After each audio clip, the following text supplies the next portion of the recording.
everyone, this is Rachel. Thanks for clicking on my video. And y'all, yes, I am back to talk about Kirk and Rasheeda. And I just want to say up front, what made me want to come back in and talk about them is the night of the reunion show. Kirk's side piece, his mistress Jasmine, posted some texts that had gone back and forth between her and Kirk. And she posted them because on the reunion show, he was calling her a scammer and, saying her and Rod and that other girl were scam artists and they pulled him into something or whatever he was saying. So what Jasmine's text showed, that's not at all what it was. Y'all, in those texts, Kurt checks on her while she's in the hospital with the baby. He shows concern when there's a little issue with the baby's health after being born. Kurt talks to her about their relationship and how much he cares for her. He tells her at one point that he doesn't know how it happened, but he has fallen in love with her. He checks on her about a car that had some repairs done, asking her, did she get the car back? He's also upset when he can't reach her and she's out with friends and, she's not available when he needs her. He even at one point asks her, can she leave her friends that she's out with and talk to him, because I guess he had time then, and she basically tells him, no, I'm out with friends. I can't do that right now. And it goes on and on and on. He even talks about how he started feeling that she was growing distant from him and that it was hurting him that she was. He also even starts to show a bit of jealousy when he finds out that she's dating and that she started back seeing an ex of hers. All of this girl put out. So this was not a hit it and quit it type of relationship. This was not no one time that he had a sexual encounter with her. This was a full-fledged relationship on the side of his marriage. Y'all, there was one part where she talks about the dress that she wore to her baby shower. Kirk texted her a picture of some dresses in a store. There were 3 dresses, and he asked her, does she like them? She asked him, where are these dresses at? Meaning, I guess the girl was asking, what store are you at? And he doesn't really tell her what store it is. So I guess the girl picks out the white dress. Do y'all know that this fool got that dress that she wore to her baby shower from Rasheeda's store? Pressed?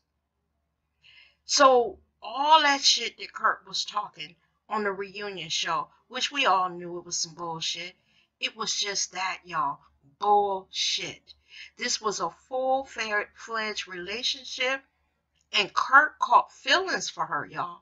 He said it in a text, and it was not one of those texts where he's just trying to get some. So he's telling her that, I love you, I love you. No, he's building up to it. He's telling her that I don't know how this happened. I'm thinking about you all the time. I think I've fallen in love with you. Now, I didn't see any text where he was making plans to meet up with her. But then there's a text from her to him. And basically her text is saying, I think I want to move on. This is never going to work. You're married, and that's not going to change. And I actually want to be married one day.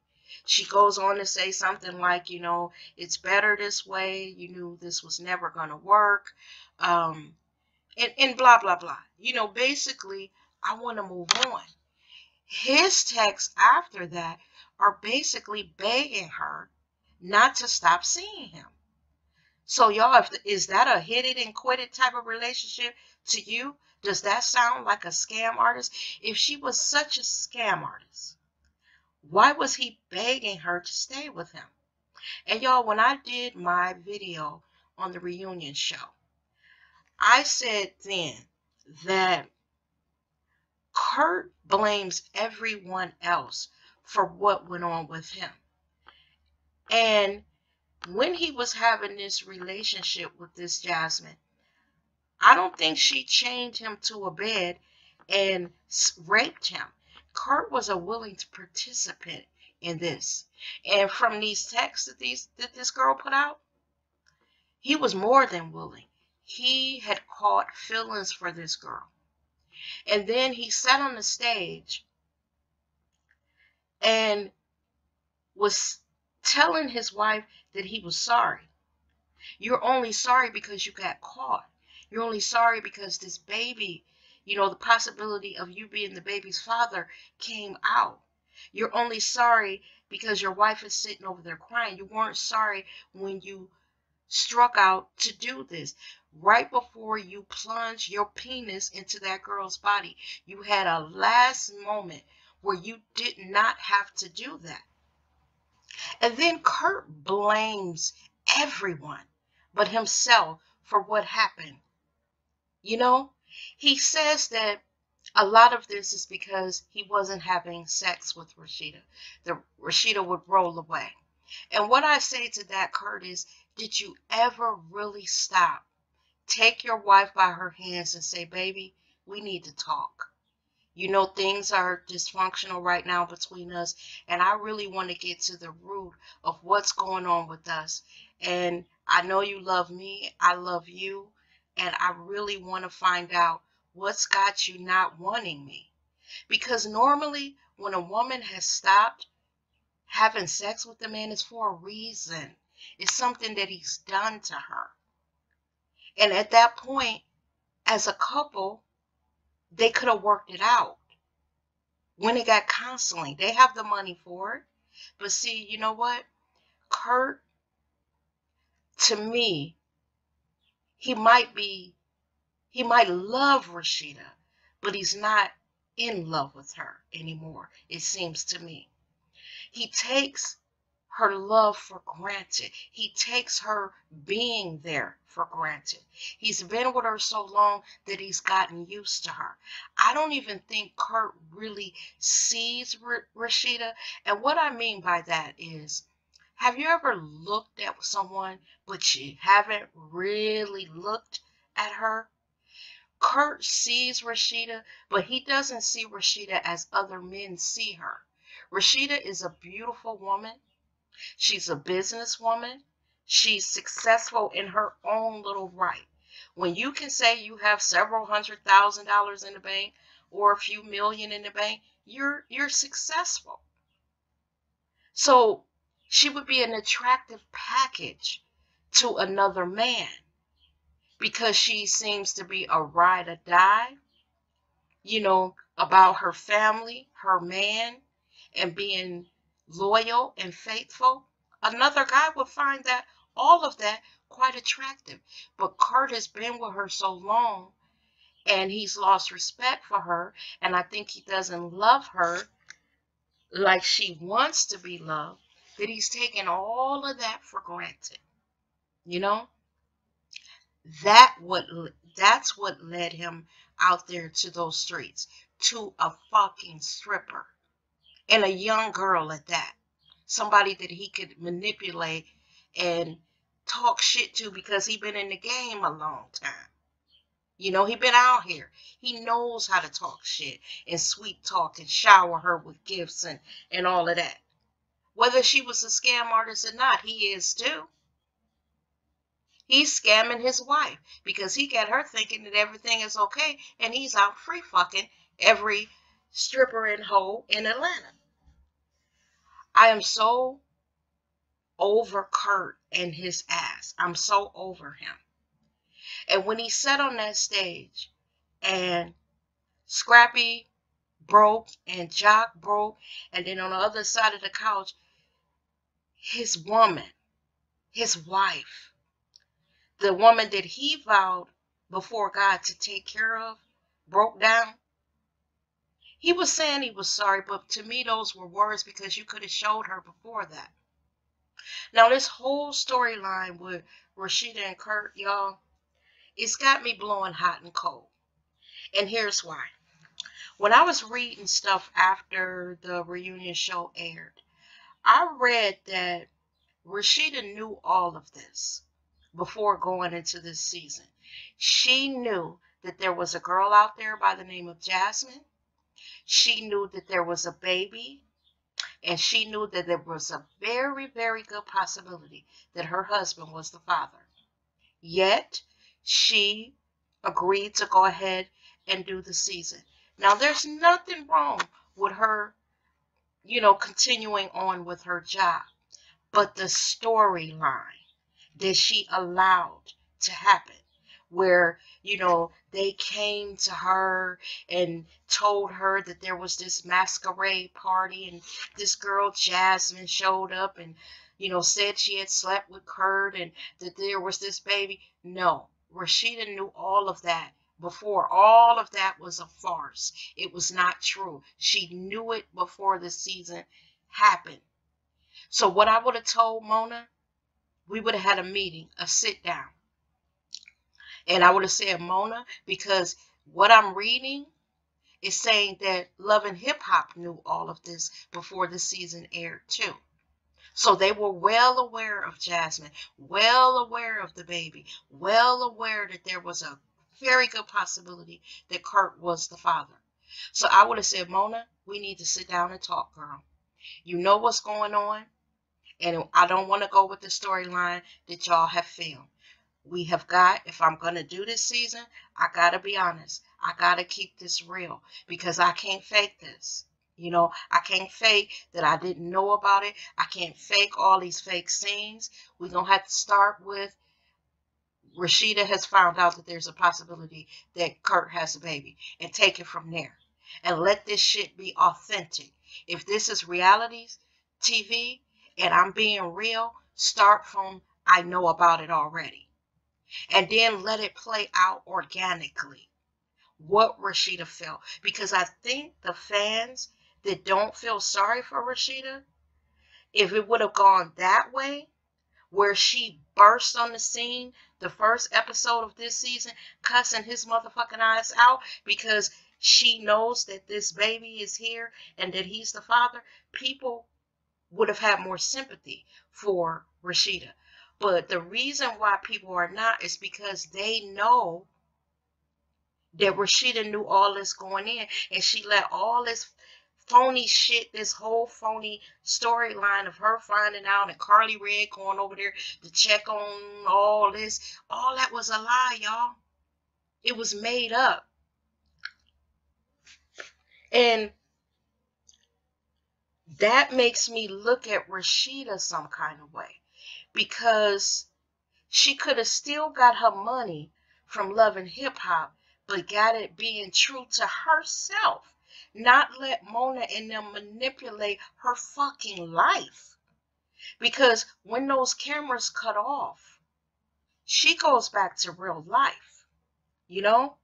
Mona and them going on about their fucking business, but that's their lives, her reputation, her everything being played out on television, making her look stupid. I could not have allowed them to let that, what we watched this past season, air. Not if I knew that my husband had went out and got this girl pregnant, the baby is here, and now the baby is a possibility that the baby is mine. They wouldn't have played out that shit that they had this past season when it came to my life. They would not have. And y'all, when I did my video the other day, I talked about myself going through this. 18 years in, because when it happened to me, mine was almost 18 years in. And y'all, I told y'all that I had a wake-up call. Let me tell you how that wake-up call happened. One day I was getting ready for work, and something had happened the past, in the past few days, And I was down, y'all. I was down. And I was getting ready for work, and I was just looking at myself in the mirror, putting on my makeup. And you know how you having a whole conversation in your head. He laying in there in the bed because we work opposite shifts. He laying in there in the bed. And when I looked in that mirror and I saw how sad my face looked, and I said to myself, girl, why are you letting this happen? Why? Why are you allowing this man to have you crying and upset and down and, you know, just your whole world twisted and turned upside down? Why? What in you allows him to do this? And then after I asked myself that question, I asked myself, is he worth all of this pain that you're going through? And when I didn't have an answer, y'all, I started to plan. Now, unlike Rasheeda, I ain't rich. So I had to stack my coins and make a plan. What I did is I applied for a job. And not even a job in the city that I lived in. I applied in another city because I wanted a brand new start. I never thought I would get the job, but I did. What I did is I kissed my kids the day after New Year's because I wanted to go down to the city and do a little groundwork before I brought my kids down. Make sure I was moving them in a good neighborhood. Make sure the schools where we lived at were pretty good schools. The neighborhood was nice and crime free. I lived in a hotel, y'all, for 3 months before I brought my kids down here. I would work Monday through Friday at this job in the new city. Right after I got off work on Friday, I would jump in my car and drive 200 miles so I could be with my babies for the weekend. Sunday night, get back in my car, drive 200 miles back to the city. Sometimes I would stay over until Monday morning because when I would get ready to leave, my kids didn't want me to go. So I would stay over, leave out at 5 or 6 o'clock in the morning so I could be at work at 8 and drive 200 miles back to that city so I could work again during the week. I did that for 3 months. Then I found a house that I liked in a neighborhood that I liked in a school district that I liked. I found that house on a Tuesday or Wednesday, and my kids were down here with me that Saturday. I left. Now, what happened after that is my ex, I guess me leaving, gave him a little wake-up call. So he decided to drive his ass down to the city that I lived in and beg me to come back. You know, we can make it work. You know, I promise I'm going to be right. You know, you leaving me was a wake-up call. And y'all, I'm not ashamed to admit I lost my mind and I believed him. And I let him move back in. I let him back in my heart, my bed, and my home. But within 8 months, his black ass was moving right back out. Because what I realized when he moved in is hadn't anything changed but the date. And I was like, I'll be damned.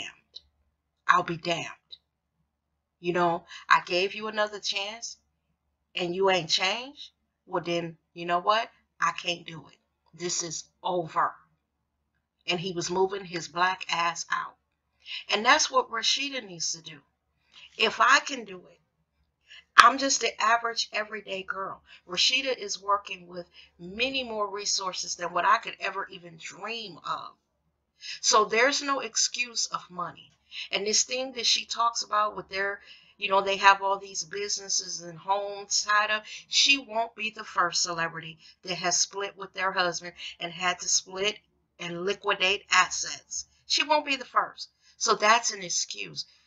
The reason why a lot of people are not feeling for Rasheeda is because Rasheeda is also making excuses for why she won't leave. Well, it's the kids, it's this. But what you're doing, Rasheeda, and she will never see my video, is you're swallowing your pride to stay with this man. You're tucking all of your feelings, your reputation, all of that. You're tucking it in. You're losing your shine for him.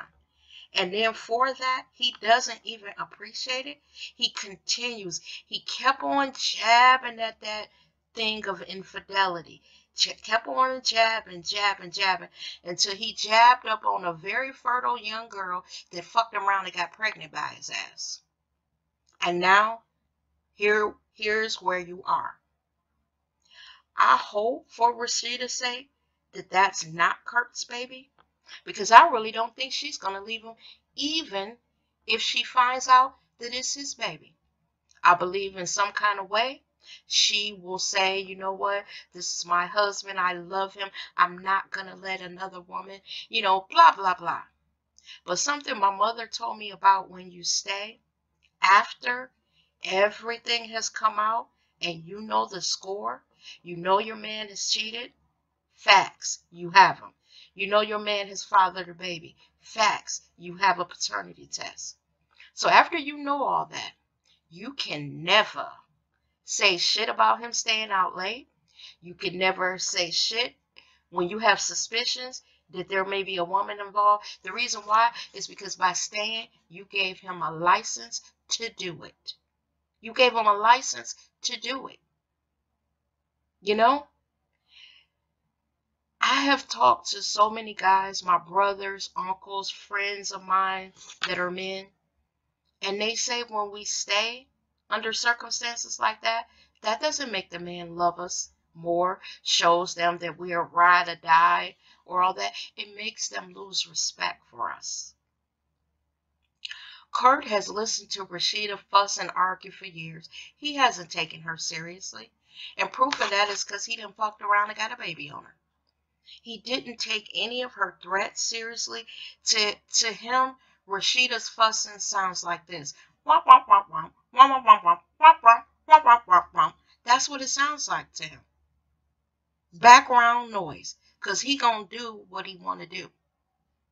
Because she is not putting her foot down. And I mean putting that foot down and damn near in his ass. Because Kurt had a choice in this.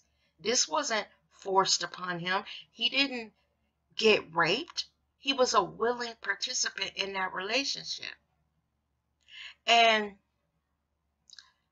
I hate to say this, but the fact that Rasheeda won't make a decision, and I'm not telling her to divorce her husband. That's not what I'm saying. I'm saying give him some hard ultimatums. Don't just threaten him. Give him a time frame to have that paternity test done and tell him, if you don't do it, I'm going to file for divorce. When he doesn't do it, file for divorce. Then when you do that, let him know I told you I was going to file for divorce. Now, just because you filed don't mean that you got to go through with the divorce. What she can do at that point is if he's still wavering, simple motherfucker, if he's still wavering, then tell him like this, you know what? I gave you a chance. I'm going to move out. Rent her a house and tell him, you know what? This is what you wanted. You can show me better than you can tell me about what you're going to do. Me and the kids, we're going to be over here. And maybe if Rasheeda starts showing him that she's not playing with him, that she may get this man to turn around. Because, and I have talked to older women. You know how they say you can't reform an old player? Well, I got some older women friends that tell me that their husbands cheated when they were younger. And that after much trial and tribulation, that they did reform him. So it could happen. I just can't be one of those women that continuously 30, 40, 50 years in, and then when he too poop to fuck, that's when he decided to reform himself. I can't wait around. That's a fucking lifetime. So, y'all, I've come to the conclusion that I feel sorry for Rasheeda in this respect. No woman deserves to be embarrassed on national television. No woman deserves to go through the pain of what she's going through. But on the other token, I'm going to say what my mother says to me and said to me when I was going through it. And I was not, packing up and leaving a cheating motherfucker.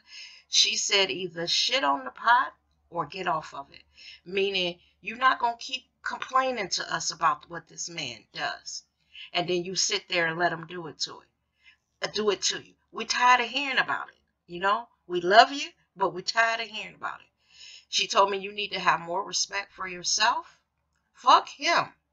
Respect yourself. Fuck the respect that he might have or not have for you. You got to respect yourself, know your worth, and know what you bring to a relationship. And know that another man, what he doesn't appreciate, another man will appreciate it. And you know what?